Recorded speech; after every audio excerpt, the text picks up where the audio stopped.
राज्य उत्पादन शुल्क विभाग ठाणे बरारी पथक क्रमांक 1चे निरीक्षक श्री महेश धनशेट्टी आणि त्यांच्या टीमला अशी खात्रीलायक खबरेमार्फत बातमी मिळाली की महाराष्ट्र राज्यातून गोवा बनावटीचे मद्याची वाहतूक होणार आहे. तर त्यांनी एका संशयित कंटेनरची तपासणी केली असता त्या कंटेनरमध्ये औषधांची वाहतूक होत आहे असं भासवण्यासाठी बनावट इनव्हॉइस त्यांना आढळून आलं.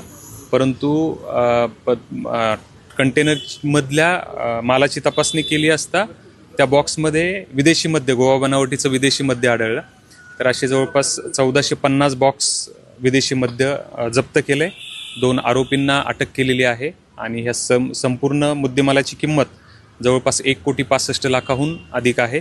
आणि पुढील तपास, या प्रकरणाचा पुढील तपास श्री महेश धनशेट्टी आणि त्यांची टीम करते. गेल्या 1.5 वर्षात ठाणे राज्य उत्पादन शुल्क विभागाने म्हणजे अवैध मद्य तस्करांवरती आळा घालण्यासाठी जवळपास 15 कोटी रुपये किमतीचा विदेशी मद्य, त्याच्यामध्ये बनावट मद्य, परराज्यातील मद्य, गोवा बनावटीचं, दमन बनावटीचं, हरियाणा बनावटीचं, अशा विविध राज्यातून महाराष्ट्र राज्यामध्ये मद्याची किंमत जास्त असल्यामुळे आर्थिक फायद्याकरता तस्करी होत असते. तर असं जवळपास आम्ही गेल्या 1.5 वर्षात 15 कोटी मुद्देमाल्याचं बनावट आणि परराज्यातलं मद्य जप्त केलेलं आहे. सर, प्राथमिक चौकशी केली असता हे मद्य कुठून कुठपर्यंत वाहतूक करून नेणार होते आणि कुठे विक्री करणार होते, या संदर्भात काही माहिती मिळालेली आहे? आता याच्यामध्ये सगळ्यात पहिलं की औषधाचं इनव्हॉइस वापरून याची वाहतूक होत होती आणि हे तर प्रथमदर्शनी गोवा इथूनच आल्याचं कळतंय.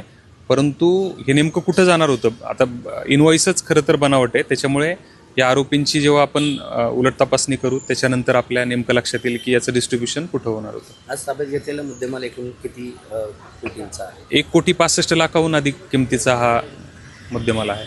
ही जी आता बनावट दारू पकडलेली आहे, मद्य पकडलेलं आहे, याचं पुढे काय होतं, याचं पुढे काय केलं जातं? नाही, आपण आरोपींना कोर्टात हजर करतो आणि कोर्ट त्याच्यातमध्ये आदेश देतं म्हणजे आरोपी विरुद्ध, आणि हे बनावट आणि किंवा परराज्यातलं मद्य आहे तर हे कोर्टाच्या आदेशाने नाश केलं जातं.